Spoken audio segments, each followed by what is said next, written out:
Baby phela nginikeze. Yini manje? Imali ey'cathulo. Ngicela baby. Ufuna imali ey'cathulo? Awukahle, njengoba usuka lapha uza la uhamba ngani? Ngophaqa. Kanti ungahamba ngeenyawo ngithi? Ophaqa kusibona iy'cathulo. Iy'cathulo. Yabo mina labo phakathi bami ngibagqokile nami. Sengigudle nabo for 5 years.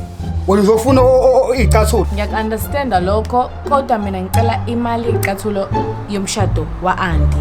Ama-Crocs engizogqoka emshadweni a-Anti. Ama-Crocs, Thuli. Ngiyakwazi ukuhamba nophaqa. Thuli, uhlezi ngifuna imali njalo. uJanuwari manje. Imali ayikho, uyazi imali iphela ngoDisemba. Manje uzofuna imali, ufuna imali yani? Hayi. Imali ayikho, imali ayikho. Hlezi complaina njalo nje, la ekhaya nje mina ngithola ngisho ne-girlfriend allowance ngabe ngikuhlupha. Wo. Ini? I-girlfriend yini? Girlfriend allowance. Girlfriend allowance. Oh, asiqale silungisele igama ethi allowance. Wena umuzi kabani la? Umuzi wakho. Umuzi wami, angithi? Wena ngeke alawa, usuka kimi ngabohlala la. Angeke alawa ukuthi ungena la. Akuyona allowance leyo.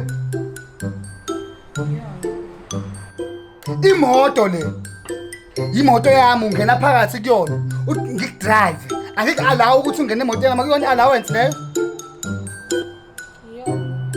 Kanti ufunani kumina ngempela wena? Angithi uyasuka futhi la uhambe uyovakashela abangani bakho laphana. Ningabuye kuzube ikusasa. Ngikalawe futhi. Akuyona allowance leyo.